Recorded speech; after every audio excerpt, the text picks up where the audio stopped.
Hi, hello again. This is Aunt Dunn again. And so I showed you some paintings, and it's February 8th, Saturday, February 8th, getting late. And I will want to read to you now again from my story, from my book, Thunder in the Hills. And so I'll do that. And I want to read names of the airmen, and maybe I'll talk a little tomorrow. Okay. All right. Here we go. Well, I had read the prologue.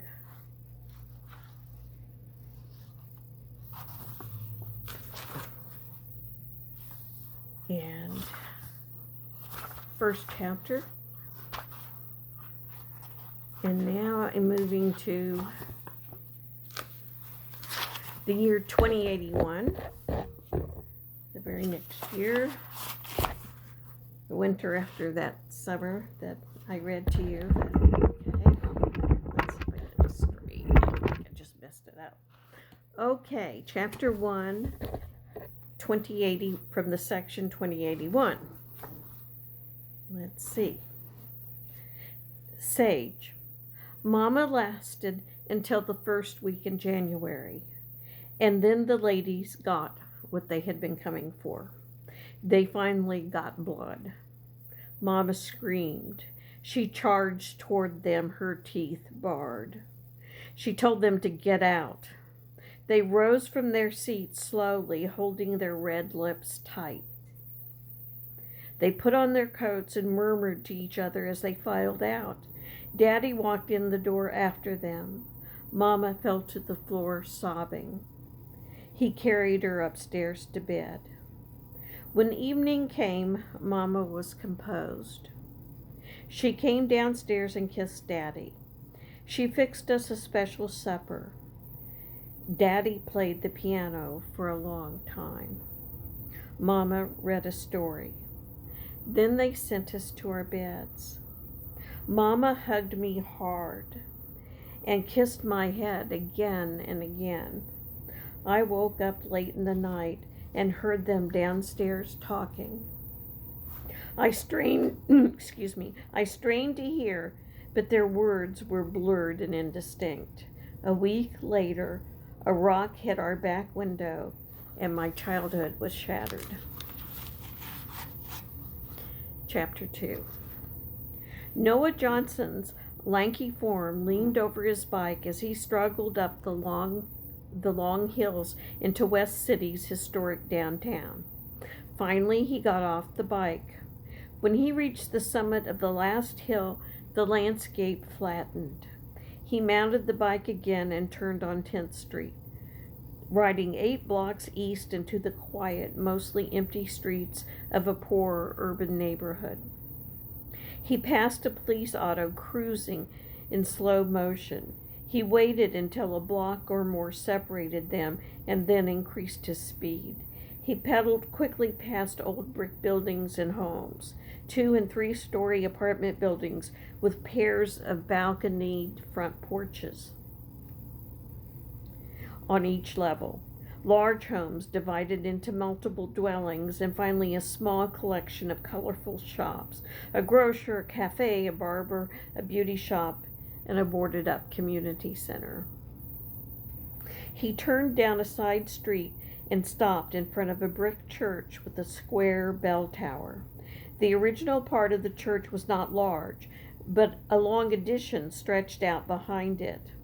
Noah parked his bike and entered through a side door. Uncle Joe.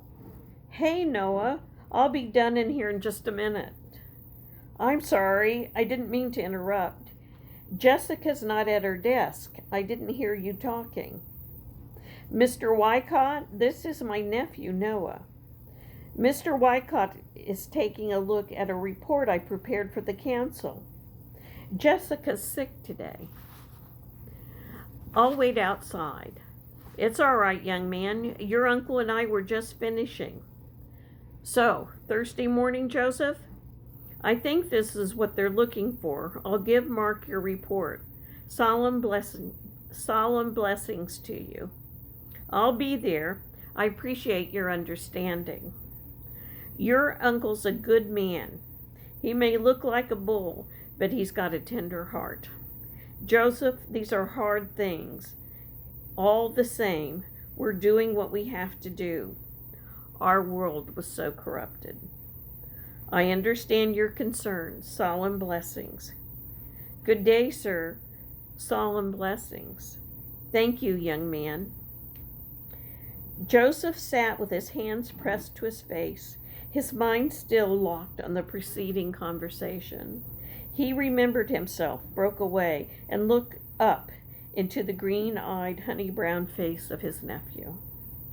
Noah held his breath until he heard Wycott's footsteps recede and the back door of the meeting house close.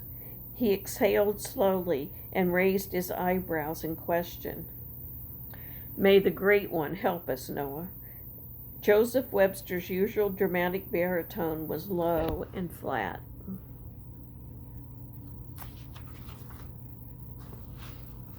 Uncle, Don moved the signs in the park.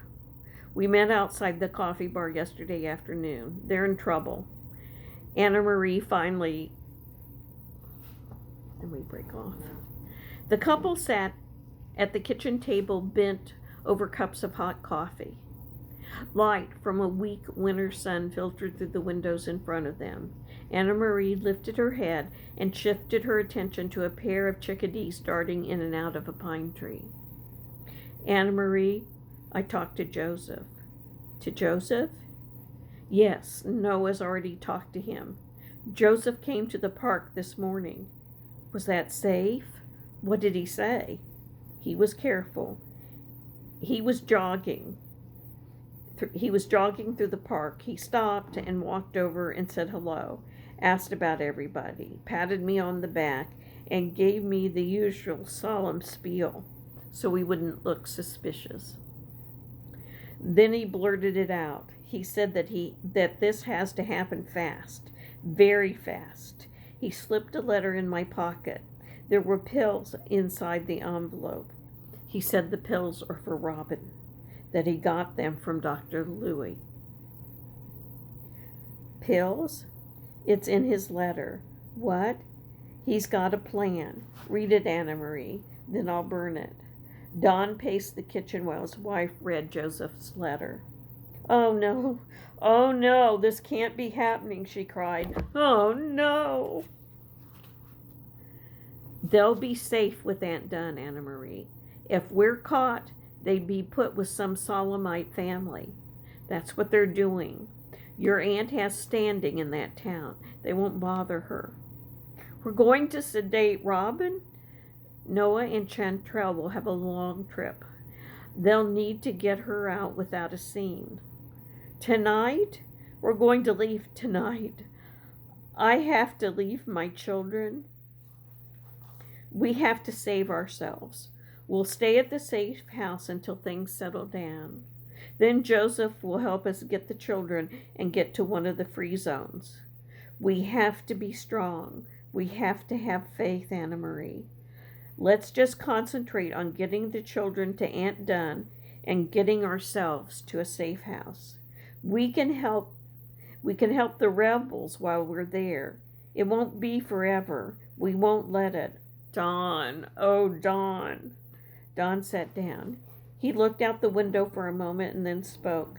The unions are fighting. They're fighting hard. But Joseph thinks it could be at least another year before they try to